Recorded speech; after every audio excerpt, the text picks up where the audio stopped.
Baik. Assalamualaikum warahmatullahi wabarakatuh. Shalom, Waalaikumsalam. Om Swastiatu, Namo Buddhaya, salam kebajikan. Ke pasar beli buah pepaya, tidak lupa sayur seikat. Selamat datang di Zoom kita. Mari bertani untuk masa depan yang hebat. Selamat malam teman-teman semua yang telah berhadir pada sosialisasi magang MSIB Bertani untuk Negeri Batch 9. Izinkan saya, Denny Arifin dari Universitas Sumatera Utara, Komoditi Cabai. Nah, karena saya dari Universitas Sumatera Utara, saya mau tahu nih ada nggak ya yang dari Universitas Sumatera Utara yang sedang join di sini dan boleh juga teman-teman untuk meramaikan biar Denny kenal nih sama teman-teman dari mana sih asal kampus teman-teman, semesternya berapa dan boleh kasih tahu juga nih pengen daftar di mana nih di komoditi apa biar kita bisa sharing-sharing teman-teman semua. Aku bacain ya di kolom chat. Wah, ada Universitas Hasanuddin dari Nur Wahyuni. Mau daftar di komunitas apa nih, Nur Wahyuni? Boleh nih, biar aku tahu ya. Teman-teman yang lain boleh banget juga ya untuk perkenalannya tuh. Oh, baru ada Nurul dari Universitas Asahan. Wah, keren. Lalu ada Tegar dari IPB. Salam kenal. Lalu ada Kak Dika, Universitas Diponegoro. Wah, ada satu kampus nih dari Dela, Anggita. Waduh, satu kampus kita nih ya. Dan banyak, ini ada juga dari Universitas Udayana, Politeknik Negeri Ketapang, Untirta, Politeknik LPP. Wah, banyak banget nih teman-teman. Boleh diramein aja ya di kolom chat kita. Nah, sebelum kita mulai, teman-teman boleh on kamera ya sebagai bentuk apresiasi kita kepada speaker kita pada malam hari ini yang akan memberikan informasi kepada kita pada malam hari ini. Teman-teman diharapkan untuk bisa menyiapkan alat tulis untuk mencatat dan membuat pertanyaan sebanyak-banyaknya untuk dijawab oleh speaker kita pada malam hari ini. Dan diharapkan untuk fokus ya, karena akan ada banyak informasi yang bisa teman-teman ambil pada malam hari ini. Nah, di sini izinkan Denny menjelaskan sedikit apa sih itu bertani untuk negeri? Pasti teman-teman udah pada bertanya ya gitu. Nah, bertani untuk negeri adalah program yang bertujuan untuk menciptakan pemimpin generasi masa depan di sektor pertanian. Sejak 2020, bertani untuk negeri telah dilaksanakan selama 8 batch dan telah mendidik ratusan petani, peternak, dan anak muda. Program bertani untuk negeri telah dilakukan di banyak provinsi berbeda dengan diikuti oleh hampir 2.000 anak muda dan hampir 4.000 petani dampingan. Bertani untuk Negeri adalah program dari Edu Farmers International Foundation. Yayasan Edu Farmer International merupakan sebuah organisasi non-profit yang berdiri sejak tahun 2015 untuk mengembangkan petani dan pemuda di Indonesia. Nah, teman-teman pasti pengen lebih tahu gimana sih jelasnya? Oke, untuk lebih jelasnya kita akan bersama-sama melihat video yang akan ditampilkan. Silakan menonton.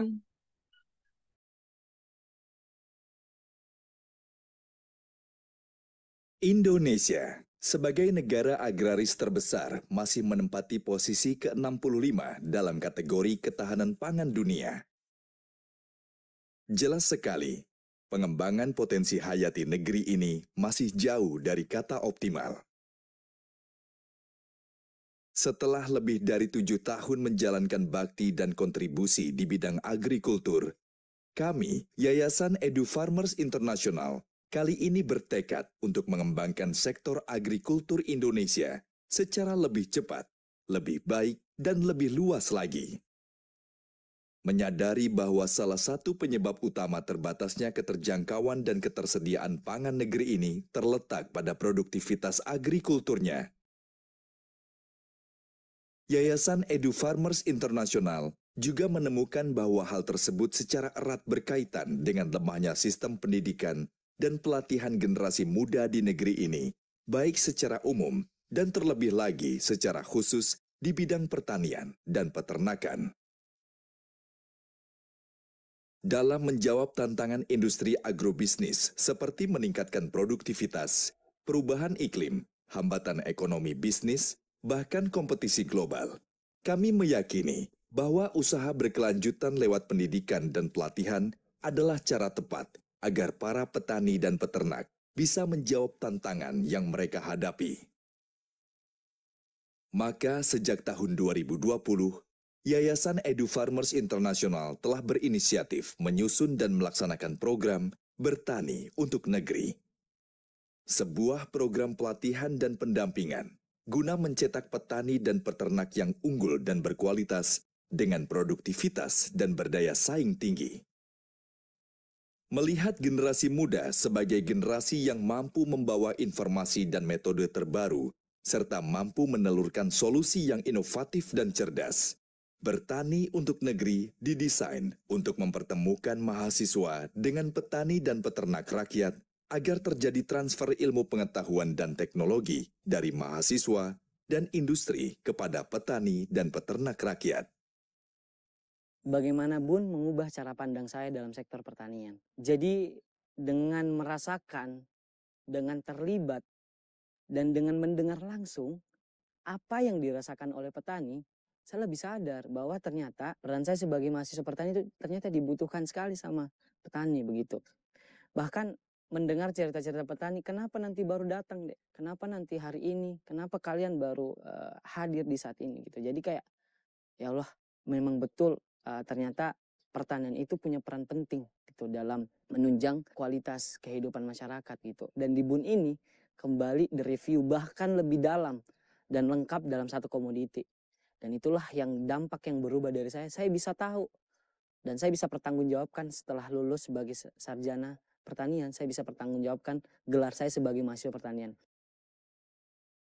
Dalam pelaksanaannya, program Bertani untuk Negeri memberikan pendidikan dan pelatihan kepada generasi muda dengan dibimbing oleh mentor ahli yang berdedikasi untuk dapat mengembangkan hard skill dan soft skill khususnya terkait pemecahan masalah, berpikir kritis, komunikasi, dan mengelola pemangku kepentingan yang semua itu akan sangat bermanfaat bagi karir mereka di masa depan.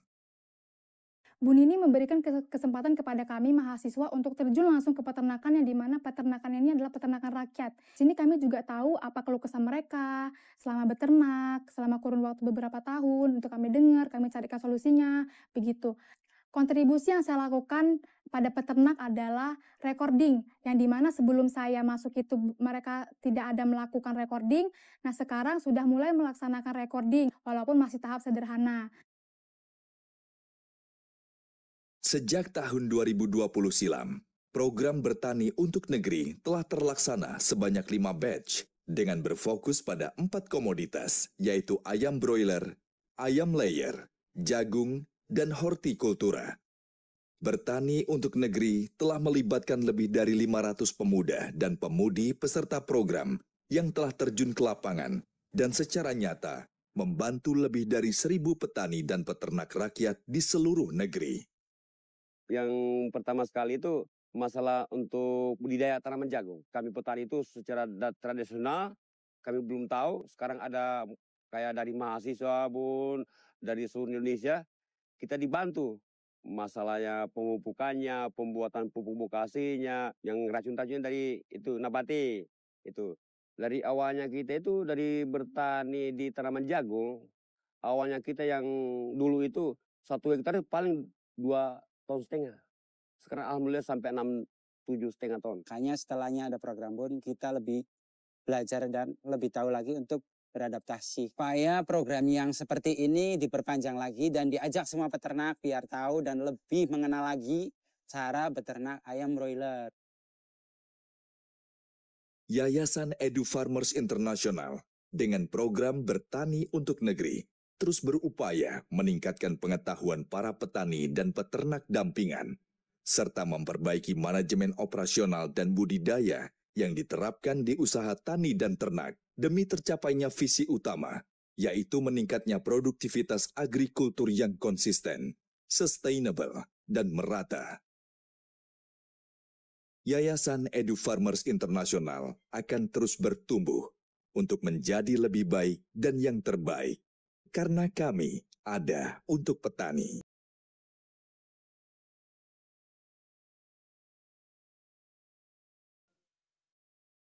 Nah, kita sudah lihat sama-sama apa itu program bertani untuk negeri. Nah, pasti teman-teman udah nggak sabar kan menjadi bagian dari bertani untuk negeri. Yang dimana kita bisa improve diri kita dari mulai soft skill dan hard skill. Serta kita bisa berdampak nyata dalam membantu petani. Nah, petani juga menunggu kalian semua nih menjadi bagian dari pemberi dampak positif kepada petani. Maka dari itu, boleh nih teman-teman simak ya kegiatan malam hari ini sampai selesai. Sebelum itu, boleh untuk on kamera untuk pengambilan foto bersama-sama. Mungkin boleh untuk teman-teman on kamera akan kita ambil dokumentasi. Ini aku lihat dulu ya yang on cam. Oke, ini masih banyak yang belum on cam. Teman-teman boleh on kamera semua ya. Biar terlihat nih wajah-wajah calon-calon nih di Bertani untuk Negeri 9. Oke, mungkin langsung aja kita mulai untuk slide pertama. Baik, pada slide pertama, 1, 2, 3. Slide kedua, 1, 2, 3. Slide ketiga, beri senyum yang terbaik ya teman-teman. 1, 2, 3. Dan slide yang terakhir, 1, 2, 3. Wah, terima kasih teman-teman yang sudah on kamera. Nah, selanjutnya karena udah kita mendengarkan nih apa itu program luar negeri dan yang lainnya. Nah, nggak baik nih kalau kita nggak kenalan sama speaker kita ya. Speaker kita ada Mbak Zahara Fardila, yaitu dari Operation Analyst, dan Mbak Gendro Indri Wahyuningsi, yakni Knowledge Advisor. Nah, selanjutnya, sebelum kita masuk ke agenda selanjutnya, aku mau lihat nih, bagaimana sih antusias teman-teman dalam kegiatan malam hari ini. Nah, dengan dibuktikan, ramein kolom chat dengan klik chat 1 untuk lanjut kegiatan selanjutnya. Nggak akan dimulai ya kalau nggak teman-teman ramein kolom chat. Mungkin aku mau lihat dulu nih kolom chatnya. Rame nggak ya? Wah, rame banget satu semua. Nah, berarti ini menunjukkan teman-teman sudah excited untuk masuk ke slide selanjutnya atau agenda selanjutnya. Nah, langsung saja kita masuk ke agenda selanjutnya, yakni penjelasannya akan disampaikan oleh Mbak Zahara. Kepada Mbak Zahara, waktu dan tempat dipersilahkan. Ya, halo, terima kasih untuk waktunya. Ya, mungkin halo, selamat malam teman-teman. Perkenalkan, saya Zahara dari Tim Bertanya untuk Negeri di Farmers Foundation. Di sini akan menjadi mungkin bukan berbicara ya, lebih kayak mensosialisasikan sedikit lah tentang program bertanya untuk negeri gitu. Semoga di sini masih pada semangat ya. Ini luar biasa malam Sabtu ya, tapi pada semangat untuk bersosialisasi. Oke, lanjut aja ya langsung. Aku akan membagikan sedikit pemaparan tentang Bertanya untuk Negeri. Mungkin tadi kalau teman-teman sudah lihat videonya, sebenarnya sudah kurang lebih menggambarkan ya apa itu program Bertanya untuk Negeri, terus juga komoditi apa aja yang ada di program Bertanya untuk Negeri. Nah, jadi di sini aku akan menjelaskan sedikit lebih lengkap aja gitu. Dan nanti silakan teman-teman kalau mau sesi tanya jawab nanti kita akan memberikan sesi di akhir ya gitu.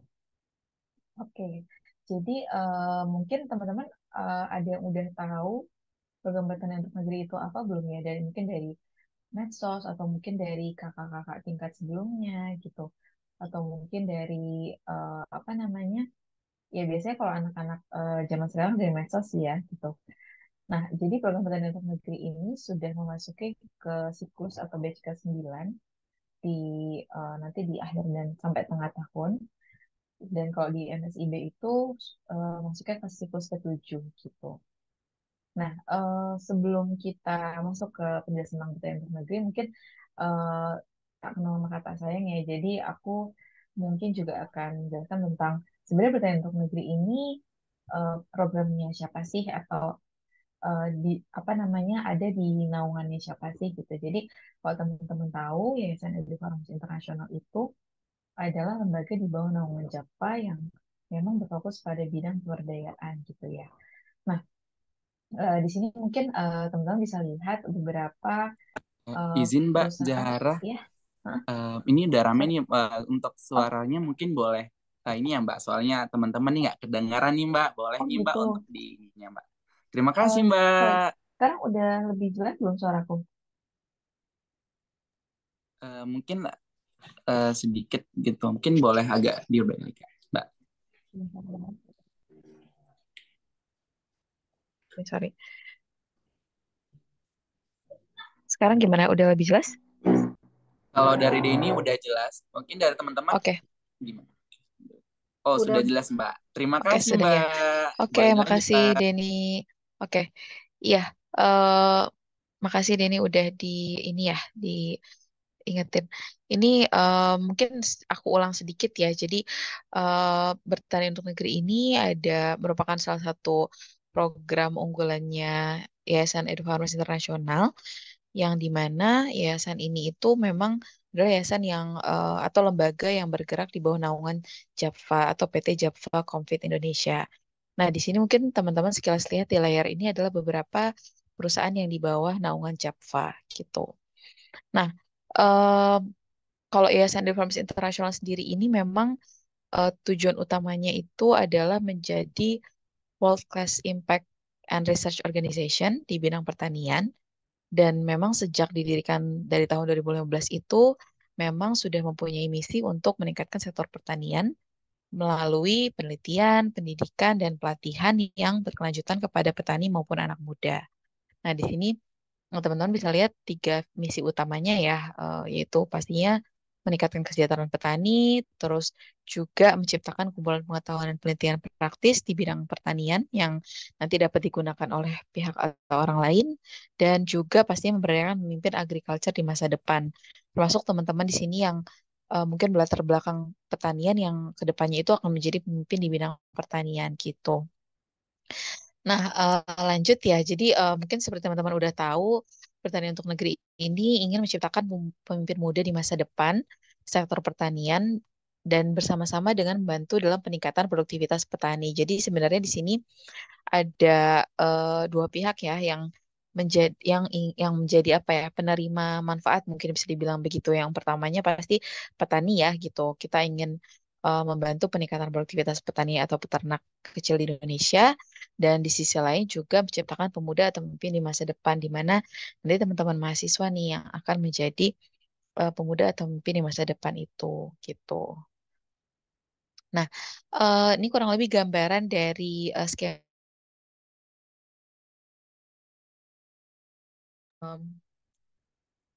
program pertanian untuk negeri, ataupun mungkin teman-teman bisa dilihat di sini eh, input gitu ya, atau mungkin di sini teman-teman nanti jika terjun atau misalnya jika sudah mendaftar dan terpilih menjadi FDA atau kita sebutnya Farmer Development Associate, di sini teman-teman akan menjadi apa ya, penggerak lah gitu, yang nanti akan memberikan penyuluhan kepada petani atau peternak rakyat. Kalau sekarang kita fokus di pertanian ya gitu, dan juga nanti akan di mentori dan di sama-sama bersama dengan tenaga ahli kami di lapangan untuk meningkatkan pengetahuan dan keahlian budidaya gitu. Jadi nanti dari peningkatan pengetahuan dan keahlian budidaya tersebut diharapkan terciptanya adopsi praktek pertanian yang lebih baik, dan berjalan juga dengan peningkatan produktivitas dan pendapatan petani gitu.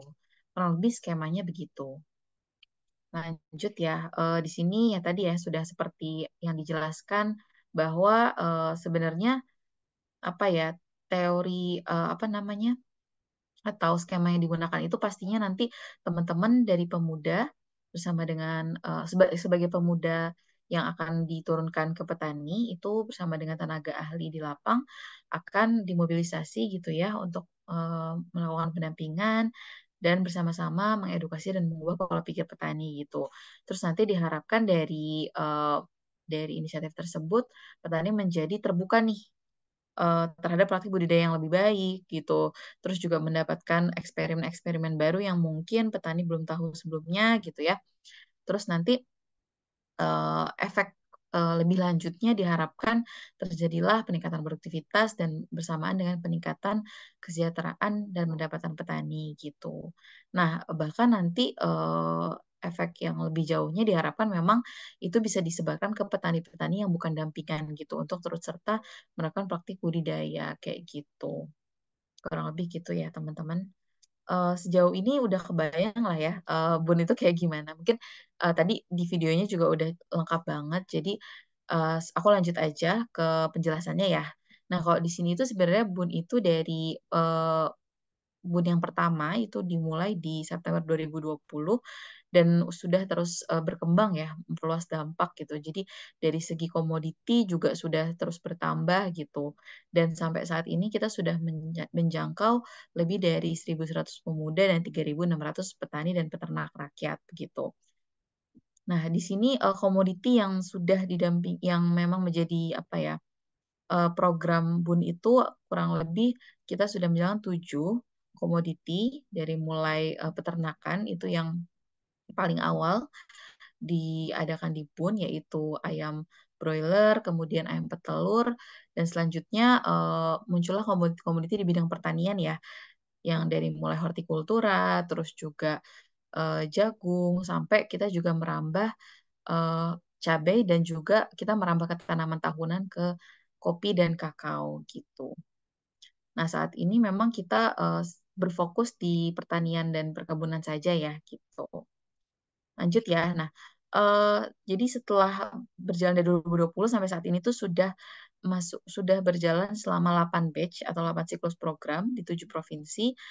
Dan ini sudah melibatkan 1.400 lebih pemuda dan 5.000 lebih petani dampingan gitu. Nah, di sini kita juga mendapatkan tingkat kepuasan dari petani yang menjadi penerima manfaat itu sebesar 71,8%, di mana di sini kalau skor NPS ini sudah termasuk sebagai tingkat kepuasan yang sangat baik begitu. Jadi maksudnya adalah petani-petani yang menjadi penerima manfaat dari BUN itu sangat puas dan mau merekomendasikan program BUN kepada petani-petani lainnya kayak gitu.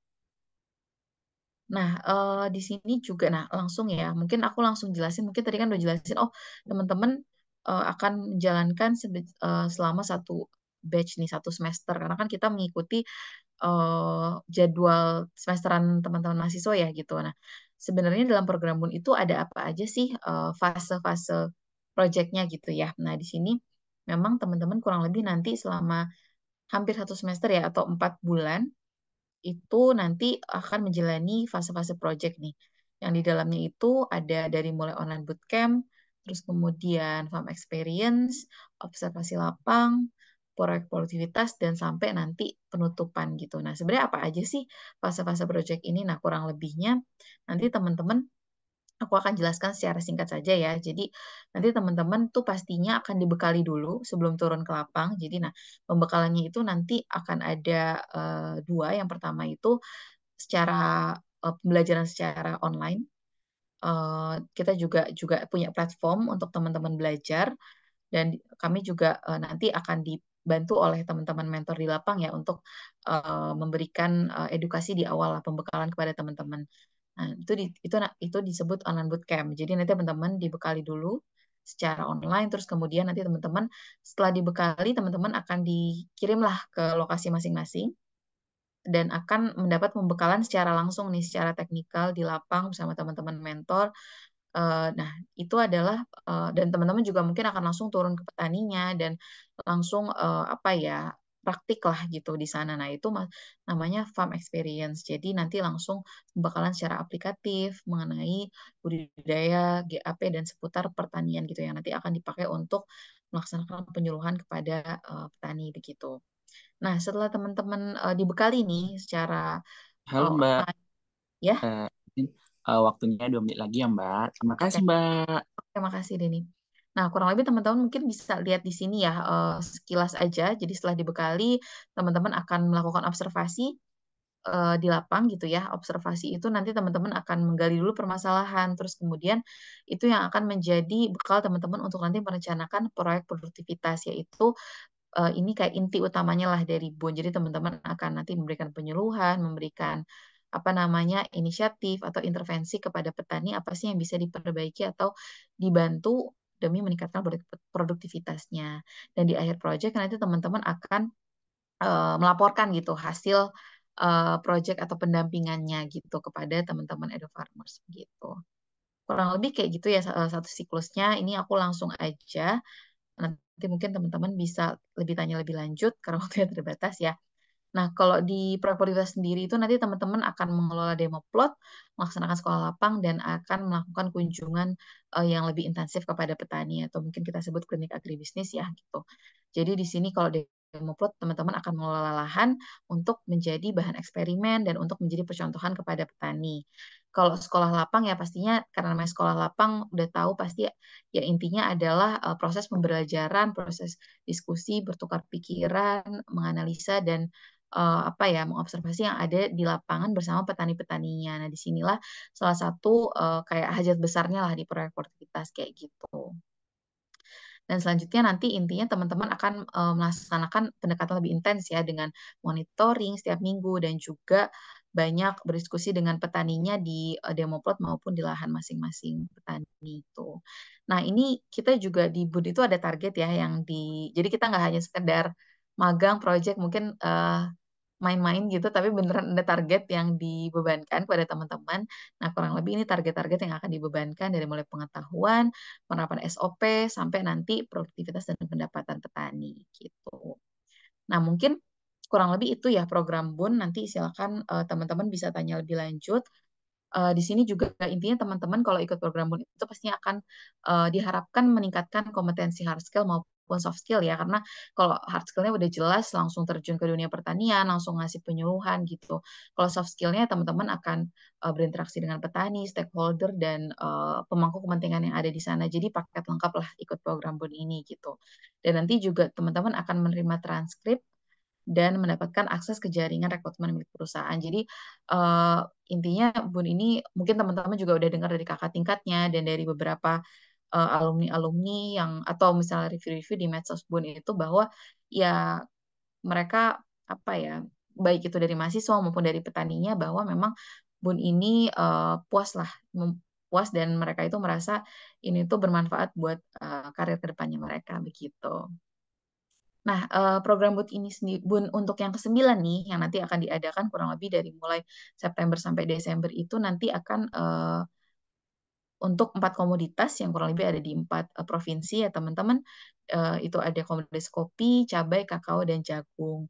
Nah, nanti di sini teman-teman silakan nanti mungkin bisa mengeksplor dulu ya gitu minatnya di mana dan sebagainya. Dan di sini juga ada kualifikasi yang teman-teman yang mungkin cocok untuk mendaftar BUN itu juga ada kualifikasinya karena memang kita memang karena fokus di pertanian jadi mungkin nggak semua background itu mungkin bisa masuk ke sini ya gitu. Memang minimal ada background pertaniannya gitu, apakah itu dari agribisnis atau pertanian atau mungkin turunan-turunan ilmu pertanian lainnya itu bisa gitu. Tapi mungkin kalau misalnya yang sudah di luar pertanian sekali mungkin belum bisa ya gitu. Nah, nanti syarat-syarat ini pasti nanti akan ada lengkap di baik itu di info MSIB maupun di BUN-nya itu info dari BUN-nya sendiri ya. Silakan nanti dipantau teman-teman. Dan ini nanti ada alur seleksinya kurang lebih kayak gini. Sore ini aku agak buru-buru karena waktunya singkat gitu. Jadi nanti teman-teman tenang aja, yang penting terus pantau IG dan channel-channelnya Edu Farmers untuk terus tahu info-info dari seleksi dan jangan sampai ketinggalan ya, karena kita kalau sudah ketinggalan ya nggak bisa ikutan gitu. Intinya mungkin itu ya kalau dari BUN. Silakan nanti kita bisa nanya lebih detail di sesi tanya jawab kayak gitu. Oke, mungkin terima kasih. Mudah-mudahan waktunya pas ya, Kak Denny. Saya kembalikan kepada Kak Denny. Terima kasih, teman-teman. Baik, terima kasih Mbak Jara. Wah, keren banget sih Mbak penjelasannya dari Mbak Jara yang telah menjawab nih kegelisahan teman-teman semua. Dan aku tahu nih teman-teman udah banyak sih pertanyaannya, Kak, udah banyak banget. Tapi stop dulu, save dulu aja, simpan dulu karena masih ada agenda selanjutnya. Dan teman-teman jangan keluar dulu karena masih ada penjelasan lainnya yang akan disampaikan oleh speaker selanjutnya. Namun, sebelum kita masuk ke agenda selanjutnya, aku mau tahu nih, seberapa excited kalian untuk masuk ke agenda selanjutnya? Boleh di kolom chat, ketik 2, biar aku lihat seberapa excited sih kalian. Wah, udah banyak banget nih, udah Wah, dua-duanya ngegas terus ya. Udah nggak sabar banget nih mendengarkan materi selanjutnya oleh Mbak Indri. Mungkin karena teman-teman udah dua semua nih, udah menggebu-gebu ya. Langsung saja kita masuk ke agenda selanjutnya yang akan disampaikan oleh Mbak Indri. Kepada Mbak Indri, waktu dan tempat dipersilahkan. Oke, baik. Terima kasih Kak Dini atas waktu dan kesempatannya. Saya izin share screen ya.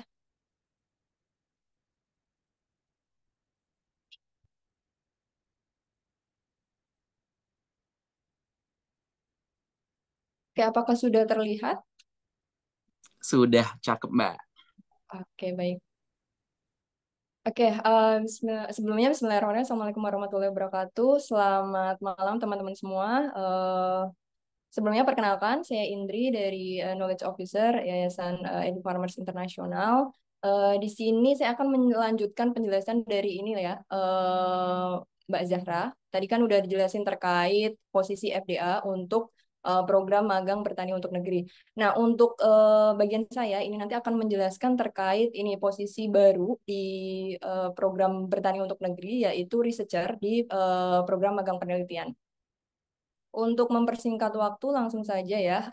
Jadi yang pertama, mungkin dari teman-teman banyak ini ya bertanya-tanya apa sih gitu magang penelitian itu. Karena kemarin beberapa hari saya juga mendapatkan beberapa pertanyaan dari teman-teman melalui WA terkait program magang penelitian ini. Nah, jadi magang penelitian ini merupakan program baru dari Edu Farmers yang sasaran utamanya itu difokuskan pada mahasiswa tingkat akhir gitu. Nah, program ini nantinya dirancang untuk memberikan pengalaman langsung kepada teman-teman dalam proses penelitian, yaitu mulai dari perencanaan, pembuatan RAB, kemudian implementasi penelitian, dan juga pelaporan data-data dari hasil penelitian. Nah, kemudian untuk lokasi program ini nantinya akan dilaksanakan di ini, Research Center kita yang berada di Klaten, Jawa Tengah. Kemudian untuk tujuan dari program magang penelitian ini ada 3. Yang pertama itu adalah peningkatan kapasitas dan juga keterampilan dari teman-teman mahasiswa sebagai peneliti.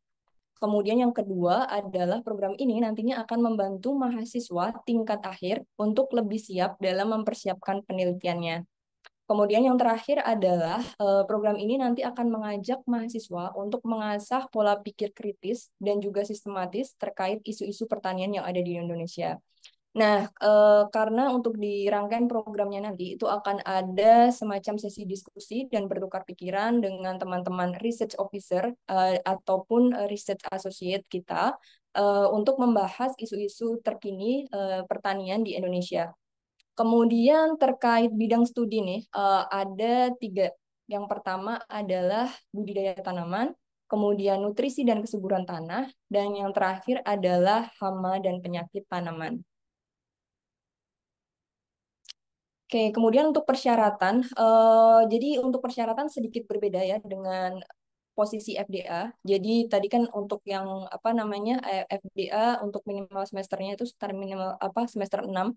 Kemudian kalau untuk yang researcher ini nanti minimal semesternya adalah semester 7.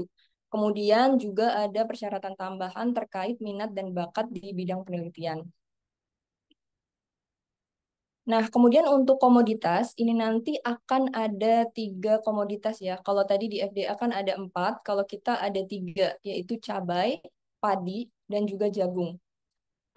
Kalau untuk komoditas ini, skemanya itu ada 2 macam. Jadi untuk yang pertama itu dari teman-teman akan mengikuti topik penelitian yang sudah kita siapkan.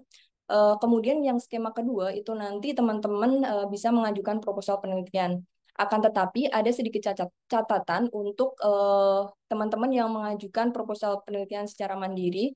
Jadi dari kita itu nanti hanya akan memfasilitasi terkait peta percobaan. Kemudian untuk inputnya itu nanti akan menjadi tanggung jawab dari masing-masing peserta. Nah, untuk detail topiknya itu mungkin nanti bisa teman-teman cek melalui barcode ini dan ini nanti rencananya juga akan kita publish melalui Instagram Bertani untuk Negeri. Oke, kemudian untuk fasilitas, jadi ada beberapa fasilitas yang nantinya akan didapatkan oleh peserta magang penelitian. Yang pertama itu ada modul dan pelatihan. Jadi nanti teman-teman akan mendapatkan modul pembelajaran dan juga beberapa pelatihan untuk meningkatkan wawasan dan keterampilan terkait bidang penelitian. Kemudian yang kedua ada lahan percobaan. Jadi untuk lahan percobaan ini ada dua jenis, nanti tergantung topik penelitian yang teman-teman akan lakukan. Untuk yang pertama itu adalah open field atau lahan terbuka, dan yang kedua itu adalah greenhouse atau rumah kaca. Kemudian yang terakhir adalah peneliti ahli. Jadi nanti teman-teman yang mengikuti program magang penelitian itu akan memiliki kesempatan untuk berkolaborasi, belajar, dan bekerja sama bersama peneliti ahli dari masing-masing komoditas yang dipilih.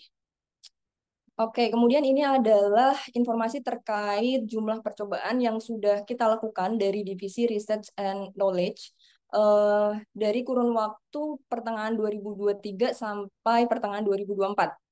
Yang pertama, untuk percobaan yang sudah selesai, itu ada sekitar 18, terdiri dari 8 trial, kemudian 10 itu berupa research.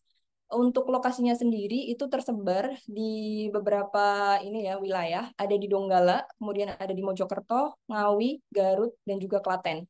Kemudian untuk percobaan yang sedang ongoing, saat ini itu ada total 25, terdiri dari 3 trial, kemudian 10 research, kemudian yang 12 ini adalah product testing, dan semuanya itu berlangsung di Klaten. Nah, kemudian untuk next preparation atau yang sedang diplanningkan itu total ada 14, yang terdiri dari 10 research, kemudian 1 trial, dan yang terakhir 3 berupa product testing. Nah, ini untuk rincian program magang penelitian. Jadi kalau untuk FDA tadi udah dijelaskan sama Mbak Zahra, dan untuk program magang penelitian sedikit berbeda. Rinciannya ada yang pertama itu adalah bootcamp. Untuk bootcamp sendiri, kalau di kita akan usahakan untuk offline, tapi nanti masih tergantung dengan jadwal dari Dikti. Jadi untuk offline bootcamp itu nanti akan dilakukan di Klaten. Untuk kegiatannya sendiri ada 2 macam. Yang pertama itu ada workshop, yaitu workshop pra-penelitian dan perancangan percobaan. Ini nantinya teman-teman akan dibekali pengetahuan awal untuk menjadi seorang peneliti. Nah, kemudian ada kegiatan brainstorming, di mana teman-teman itu akan melakukan diskusi dan juga bertukar pikiran dengan research officer yang selanjutnya nanti akan disebut mentor terkait rencana penelitian yang akan dilakukan teman-teman. Kemudian yang kedua itu nanti akan ada field research orientation, di mana teman-teman itu akan melakukan diskusi dengan research associate. Research associate ini merupakan supervisor dari teman-teman research officer saat ini. Nah, ini tujuannya apa? Nanti tujuannya adalah untuk menyamakan persepsi dan tujuan dari teman-teman melakukan program magang penelitian. Kemudian yang kedua, nanti teman-teman akan melakukan kunjungan ke lahan percobaan kita. Tujuannya untuk mendapatkan gambaran terkait kegiatan lapang apa aja yang akan dilakukan oleh research officer. Nah, selanjutnya ada project initiation. Nah, untuk project initiation ini akan terdiri dari 2 rangkaian kegiatan. Untuk yang pertama itu adalah initial assessment. Initial assessment ini nanti digunakan untuk penilaian dari kompetensi awal teman-teman semua, yang nantinya ini akan menjadi baseline penilaian untuk melihat progres peningkatan skill dari teman-teman di akhir program magang. Kemudian yang kedua ada pitch day. Nanti teman-teman setelah melakukan brainstorming dengan research officer atau mentor, itu akan melakukan presentasi hasil outline penelitian yang akan dilakukan ke depan. Kemudian yang keempat itu ada project implementation. Nah, ini untuk project implementation merupakan kegiatan inti gitu dari rangkaian program magang penelitian. Nah, itu rangkaian kegiatannya ada 2. Yang pertama adalah skill upgrading program sama mini thesis project. Untuk skill upgrading program ini adalah pelatihan lanjutan dari pelatihan awal yang sudah didapatkan oleh teman-teman sebelumnya. Nah, terdiri dari pelatihan manajemen penelitian, kemudian pelatihan pengukuran dan pengambilan data, Kemudian ada pelatihan analisis data, dan yang terakhir adalah pelatihan pembuatan jurnal dan laporan hasil. Kemudian untuk mini tesis project sendiri, ini nanti teman-teman akan ini ya bertanggung jawab terhadap satu petak lahan percobaan yang nantinya akan didampingi oleh masing-masing mentor untuk melakukan penelitian. Jadi setelah membuat outline penelitian, nanti teman-teman akan mengimplementasikan secara langsung di mini tesis project ini. Selain itu juga nanti akan ada semacam ini ya penilaian middle assessment untuk nilai ujian praktik dari implementasi pelatihan-pelatihan yang sudah teman-teman dapatkan sebelumnya. Oke, kemudian yang terakhir itu ada closing project. Ini nanti akan terdiri dari 3 kegiatan. Ada pitch day, ini nanti untuk melaporkan hasil akhir dari proses magang teman-teman yang udah jalani, baik dari program magangnya itu sendiri ataupun dari hasil penelitian yang sudah teman-teman dapatkan. Kemudian selanjutnya ada final assessment, ini semacam ujian akhir gitu. Tadi sudah saya sebutkan juga nanti untuk melihat peningkatan dari kompetensi teman-teman setelah menjalani program magang penelitian. Kemudian yang terakhir itu akan ada monitoring, learning, dan evaluation yang akan dilakukan oleh peserta dan juga mentor terkait program magang yang sudah dijalani. Oke, kemudian untuk penilaian kompetensi untuk hard skill itu berbeda dengan yang FDA. Jadi untuk peserta magang penelitian harapannya nanti akan dapat meningkatkan kompetensi hard skill berkaitan dengan penelitian, bidang penelitian. Kemudian untuk soft skill sama tadi dengan FDA. Jadi nanti teman-teman bisa ini juga baca-baca juga. Terus untuk ini pembelajaran selama di lapangan itu nanti akan didampingi oleh research officer yang nantinya itu akan menjadi supervisor dan juga mentor untuk teman-teman. Nah, tanggung jawab dari research officer ini nanti adalah bertanggung jawab atas kinerja dan juga pengembangan diri dari teman-teman semua. Selain itu juga ini mendukung kebutuhan pembelajaran peserta program magang, terutama untuk pengetahuan teknis terkait penelitian dan manajemen budidaya. Dan yang terakhir adalah untuk satu research officer itu nanti akan bertanggung jawab untuk 2-3 mahasiswa. Oke, jadi dari beberapa fasilitas yang tadi sudah saya sebutkan, harapannya nanti itu teman-teman dapat mencapai beberapa target. Yang pertama itu adalah peningkatan sebesar 25% terkait pemahaman teoritis dan konseptual di bidang penelitian.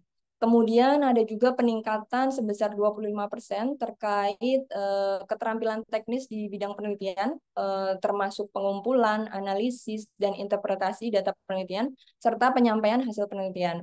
Kemudian yang ketiga itu adalah peningkatan sebesar 30% terkait keterampilan teknis budidaya untuk masing-masing komoditas. Dan yang terakhir adalah di akhir program magang itu peserta wajib mengumpulkan satu laporan magang yang selanjutnya itu disebut comprehensive report untuk sebagai tanda selesai melakukan program magang penelitian.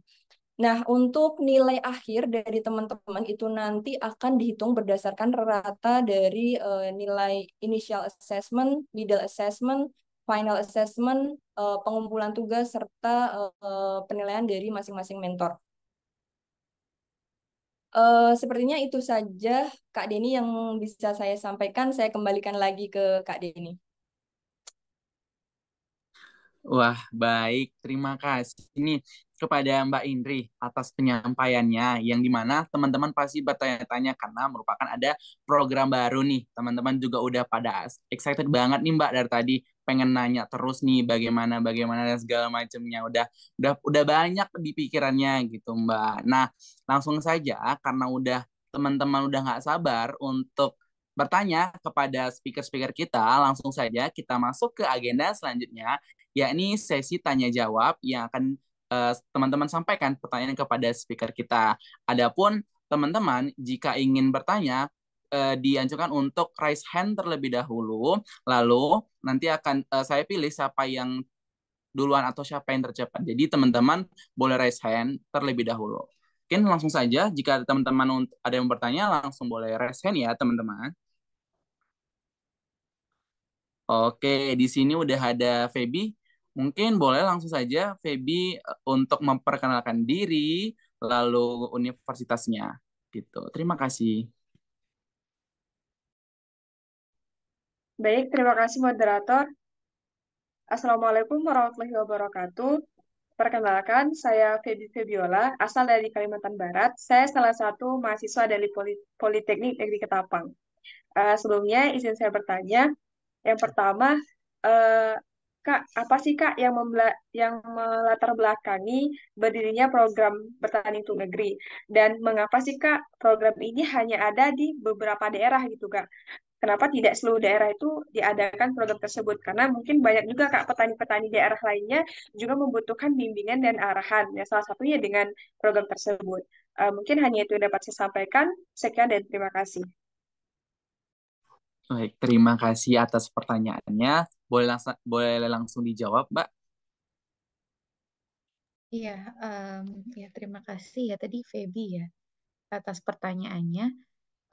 Jadi kalau misalnya yang melatar belakang program Bertani untuk Negeri itu memang karena tadi ya balik ke visi misi dari Edu Farmers itu sendiri ya, kita pengen fokus ke World Class Impact dan Research Organization di bidang pertanian gitu yang dari mulai meningkatkan kesejahteraan petani, terus menciptakan kumpulan ilmu pengetahuan dan pernyataan praktis, dan juga memberdayakan pemimpin agriculture di masa depan. Nah, jadi yang melatar belakangi memang karena pastinya visi misi dari Edu Farmers itu sendiri gitu ya.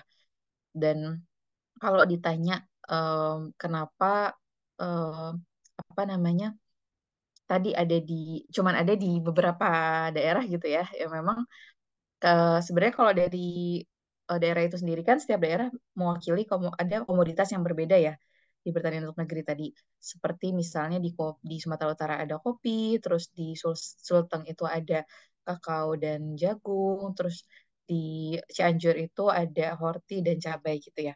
Nah, em, sebenarnya pemilihannya itu pertama pastinya dari komoditi ya, karena eh, Bertanian Negeri ingin memilih komoditi yang menjadi komoditi yang memang masuk ke 12 komoditi utama yang apa namanya yang sejalan dengan Kementerian Pertanian gitu. Jadi dan itu menjadi komoditi yang mewakili banyak diharapkan memang karena dia komoditas utama jadi mewakili komoditas yang memang banyak menjadi mata pencaharian utama dari petani-petani ataupun peternak yang ada di Indonesia gitu. Kurang lebihnya gitu ya.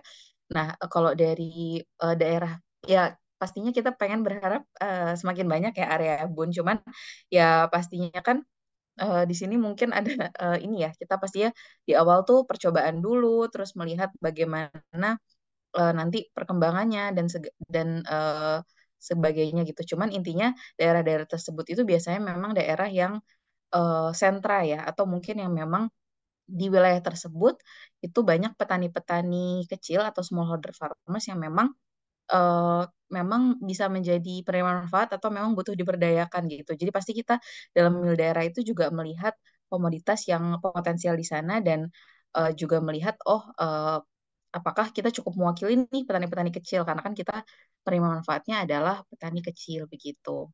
Dan pastinya oh ya balik lagi ke yang Bun tadi ya sebenarnya kenapa BUN itu mungkin tercipta karena kita percaya bahwa anak-anak muda nih, teman-teman mahasiswa itu kan akan menjadi pemimpin agriculture di masa depan ya gitu. Jadinya teman-teman ini nanti yang bisa menjadi regenerasi gitu. Kita berharap ada regenerasi karena kan pertanian itu identik dengan petani itu identik dengan yang mungkin sudah berumur saja atau mungkin yang tua-tua saja gitu ya dan mungkin sangat masih sedikit terjadi regenerasi ke generasi-generasi berikutnya gitu. Nah, kita berharap BUN ini bisa menjadi penggerak ya untuk teman-teman ini nanti mau melanjutkan apa namanya? Melanjutkan pembangunan dan ya pembangunan ya pastinya di bidang pertanian itu sendiri gitu. Jadi nggak hanya berhenti di generasi-generasi tua gitu. Jadi mungkin itu kurang lebih latar belakang dan ya semoga bisa menjawab ya Feby ya gitu. Terima Eh, kasih. Baik, Mbak. Terima kasih kepada Mbak Zara atas jawabannya. Mungkin boleh dari Mbak Indri untuk menambahkan. Boleh, Mbak. Oke, baik. Kalau untuk dari magang penelitian sendiri kan ini ya program baru juga gitu. Nah, sebenarnya kenapa dilakukan di Klaten itu karena memang di program magang penelitian itu nanti akan banyak bekerja sama dengan divisi Research and Knowledge. Nah, Research and Knowledge itu sendiri sekarang sedang inilah dikembangkan di daerah Klaten. Nah, kemudian untuk komoditasnya sendiri kan kita cuma ada 3 nih, ada cabai, kemudian ada jagung, dan juga padi. 3 komoditas ini juga saat ini menjadi perhatian bagi divisi Research and Knowledge karena memang salah satu ini ya pangan utama juga gitu. Dan saat ini untuk produktivitas dari ketiga komoditas ini masih belum mencapai kondisi yang optimal atau maksimal gitu. Makanya dari divisi kita itu sedang mengembangkan teknologi dan juga apa namanya SOP yang bisa meningkatkan produktivitas dari 3 komoditas tersebut. Baik, Mbak Indri. Terima kasih atas jawabannya. Mungkin ada follow-up question dari Feby tadi, pertanyaan tadi. Oke, sepertinya tidak ada. Langsung saja kita ke next question. Aku lihat nih udah ada yang raise hand dari tadi. Ini ada Dinaya Faza. Mungkin kepada Dinaya Faza boleh perkenalan diri dan dari asal kampusnya. Terima kasih. Oke, makasih Kak Deni. Jadi nama saya Dinaya Faza dari Universitas Sriwijaya di Sumatera Selatan. Mungkin pertanyaan saya terkait magang penelitian sih Kak. Yang pertama itu kalau misalnya emang kita ngajuin proposal pribadi, itu bisa nggak mengenai pemuliaan tanaman? Sama yang kedua, dan gimana kalau penelitiannya itu melebihi batas waktu programnya? Gitu aja sih Kak. Terima kasih. Terima kasih atas pertanyaannya. Boleh langsung dijawab, Mbak. Oke, baik. Terima kasih Dina atas pertanyaannya. Terkait proposal apa namanya mandiri yang diajukan oleh calon peserta magang, sebenarnya tadi sudah ini ya kita sebutkan gitu. Untuk bidang studi utamanya kita itu saat ini ada di budidaya tanaman atau agronomis, kemudian nutrisi dan kesuburan tanah, dan yang terakhir itu adalah hama dan penyakit tanaman. Jadi harapannya teman-teman nanti itu akan mengajukan proposal di sekitar bidang studi tersebut. Nah, kalau misalnya untuk ini ya, apa namanya, penelitiannya lebih dari durasi program magang. Mungkin nanti kan di rangkaian kegiatan itu akan ada semacam presentasi online atau kalau di apa kuliah biasanya disebut ini ya seminar proposal. Nah, di situ nanti mungkin akan ada sedikit penyesuaian ya, gimana caranya biar penelitian dari teman-teman itu sesuai dengan durasi program. Karena ini ya nanti juga ada kaitannya kita harus memberikan nilai ke ini ya menyetorkan nilai ke dikti juga gitu. Jadi harapannya untuk proposal-proposal yang diajukan itu durasinya tidak melebihi dari program magang penelitian. Seperti itu. Terima kasih Mbak Indri. Mungkin dari Mbak Dinaya ada follow-up question? Enggak Kak, udah clear. Makasih. Baik, terima kasih atas pertanyaannya. Terima kasih kepada Mbak Indri. Selanjutnya ini udah ada yang resen. Mungkin dari Mas Heri, mungkin boleh perkenalan diri dan asal kampusnya. Dipersilahkan. Baik, terima kasih. Selamat malam. Sebelumnya apakah suara saya kedengaran? Terdengar, Mas. Saya Heri Prencius dari Universitas Palangkaraya, tepatnya Kalimantan Tengah. Saya sedikit bertanya tentang magang penelitian. Sebelumnya saya masih magang juga ini di Bun 8 Jagung. Saya bertanya terkait magang penelitian di pengajuan proposal. Itu apakah harus diajukan, apakah tidak? Itu yang pertama. Lalu yang kedua, saya ingin bertanya terkait, saya kan ilmu tanah nih. Nah, apakah di magang penelitian nanti kita akan diberi wawasan tentang judul dulu? Karena saya jujur saja belum menemukan judul. Nah, yang kedua, apakah saya nanti dibantu waktu saya melakukan seminar proposal di kampus saya? Mungkin itu saja dulu. Terima kasih. Terima kasih Mas Heri atas pertanyaannya. Boleh langsung dijawab ya Mbak. Oke, baik. Terkait ini ya, skema di magang penelitian, jadi itu ada dua macam, Mas Heri. Yang pertama itu adalah mengajukan proposal secara mandiri gitu, dan yang kedua adalah mengikuti topik penelitian kita. Nah, kalau misalnya nanti untuk apa namanya pengajuan secara mandiri, otomatis untuk apa di pendaftaran Mas Heri itu sudah harus punya proposal gitu. Sedangkan kalau misalnya ngikut topik penelitian kita itu nanti berarti judul-judulnya itu sudah ada. Jadi nanti tinggal teman-teman itu memilih topik mana yang sesuai dengan minat dari teman-teman. Nah, kemudian tadi maaf untuk pertanyaan kedua bisa diulangi lagi. Oke Kak, saya ulangi pertanyaan kedua saya. Saya kan ilmu tanah nih Kak. Mm-mm. Nah, apakah saya nanti diberi gambaran, contohnya saya menang di cabai atau di jagung lagi, diberi wawasan dari supervisi ataupun eh, dari EduFarmnya sendiri terkait judul yang akan saya angkat untuk ke kampus begitu Kak. Mungkin itu saja Kak. Oke, jadi kalau untuk terkait itu tadi ya supervisi, terus kemudian juga pengetahuan dan wawasan dari topik yang ingin diajukan, nanti akan ini ya, kita kan ada rangkaian kegiatan terkait ini brainstorming juga. Di situ kan ada diskusi, kemudian ada sesi apa ya bertukar pikiran gitu antara teman-teman dengan research officer. Nah, mungkin dari situ akan ini ya, dari teman-teman mendapatkan gambaran atau masukan gitu terkait topik penelitian tersebut.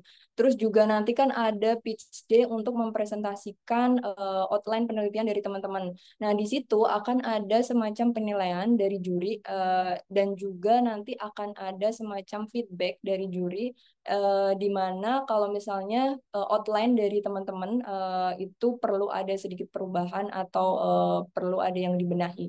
Seperti itu.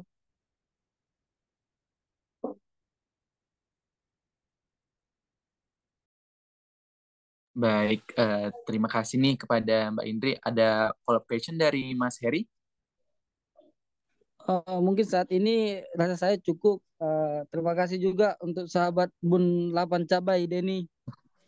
Oke, baik. Terima kasih Mas Heri. Selanjutnya ini Oke. udah ada yang raise hand. Selanjutnya ya ini Elizabeth Manurung. Mungkin langsung saja kepada Mbak Elizabeth. Boleh perkenalan diri dan asal kampus. Dipersilahkan.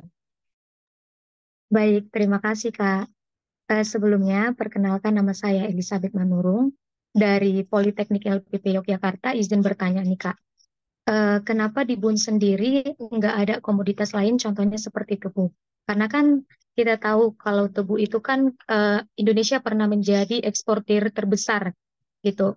Dan tebu kan bisa ditanam di Sumatera ataupun di Jawa gitu. Dan alasannya kenapa? Itu aja sih Kak yang mau ditanyakan. Terima kasih. Baik, terima kasih kepada Mbak Elizabeth atas pertanyaannya. Mungkin boleh dijawab, Mbak. Ya, jadi sebenarnya memang pertanyaan menarik ya. Terima kasih, Elizabeth. Jadi kalau misalnya soal komoditas itu sendiri, memang hmm, ya betul ya tadi pernah menjadi eksportir dan sebagainya gitu. Cuman kalau pemilihan komoditas itu sendiri di PUN, balik lagi tadi memang kita pertama mengacu ke 12 komoditi yang 12 komoditi utama yang memang apa namanya dicanangkan oleh Kementan gitu. Jadi kita mengacu ke situ dulu karena kan di sini memang BUN itu target utamanya penerima manfaatnya adalah smallholder farmers ya atau petani-petani rakyat yang luasan lahannya itu masih kecil, produktivitasnya juga masih di bawah rata-rata gitu. Jadi kita mengincar populasi yang pastinya petani yang lebih banyak dulu nih. Nah, makanya kita mengincar strateginya adalah komoditas utama dulu. Nah, dari komoditas utama tersebut juga kan nggak bisa semuanya kita langsung ambil ya. Jadi juga kita melihat mana yang komoditas ini memang potensinya itu besar gitu ya. Dan memang masih ada kebutuhan yang besar untuk pendampingan dan penyuluhan gitu. Gitu. Nah, berikutnya ya kita melihat di daerah-daerah mana yang potensi tersebut itu ada seperti itu sih. Jadi Tapi memang dalam seiring berjalannya Bun, memang kan kita dalam pengadaan komoditas itu juga nggak langsung semuanya dimunculkan ya. Jadi contohnya kayak di awal itu kita memang berawal dari peternakan, baru setelah tahun kedua kita mulai merambah ke pertanian, ke hortikultura, ke jagung gitu, dan bahkan sekarang ke tanaman perkebunan gitu. Jadi sebenarnya Bun ini sendiri juga terus ya ingin berinovasi ya dan pastinya meningkatkan dampak gitu. Mungkin itu ya yang bisa saya jawab. Terima kasih Elizabeth. Terima kasih Baik, kembali, Kak.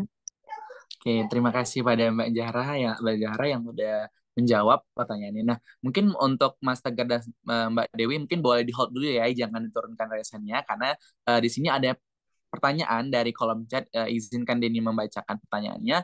Ya, ini dari Mbak Chelsea Devia. Ya, ini bertanya, halo Kak, aku izin bertanya, pada saat awal kita mendaftar di Linkbun kan mengajukan proposal penelitian. Apakah itu wajib diisi oleh mahasiswa? Terima kasih Kak. Mungkin kepada Mbak Indri boleh dibantu jawab Mbak. Terima kasih.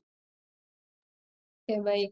Ya, seperti yang sudah saya jelaskan sebelumnya ya, tadi itu kan ada dua skema gitu. Jadi ada yang ngikut topik penelitian kita, ada juga yang mengajukan ini apa namanya proposal penelitian. Jadi kalau teman-teman nanti yang memang ingin mengajukan proposal penelitian itu, berarti harus mengisi proposal tersebut. Tapi kalau misalnya nih tidak punya proposal gitu dan pengen mengikuti magang penelitian, jadi nanti teman-teman bisa mendaftar dan nanti akan memilih topik penelitian yang diminati oleh teman-teman. Seperti itu. Terima kasih Mbak Indri atas jawabannya. Mungkin lanjut aja ke yang resen nih. Tadi udah nggak sabar kayaknya resen terus. Oke, langsung saja kepada Mas Tegar. Boleh disampaikan nama dan asal kampus. Terima kasih.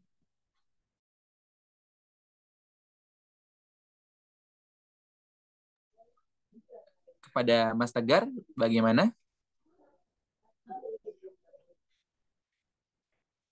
Oke, mungkin terkendala jaringan ya. Kita lanjut aja ke penanya selanjutnya yang sudah resen, ya ini Mbak Devi. Kepada Mbak Devi, waktu dan tempat dipersilahkan. Boleh perkenalan nama dan asal kampus. Terima kasih. Baik, terima kasih Kak Deni. Sebelumnya selamat malam. Perkenalkan, saya Devi dari Universitas Islam Riau. Sebelumnya saya mohon maaf karena belum bisa on cam karena satu dan lain hal. Jadi untuk pertanyaan saya itu terkait magang penelitian ya Kak, karena memang baru. Dan benar-benar banyak pertanyaan karena kebetulan saya sudah sebenarnya kalau dibilang udah kepikiran penelitian sebenarnya lebih menyesuaikan sih. Kayak kalau diminta saya siap gitu.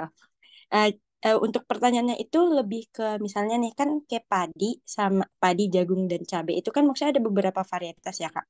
Apakah itu ada batasan varietas yang bisa digunakan atau enggak? Yang pertama. Kemudian untuk yang kedua, apakah misalnya kita mengajukan itu Kak, kan ini aku mau bertanya untuk clearnya aja ya. Berarti kita benar-benar melakukan penelitian di sana ya Kak.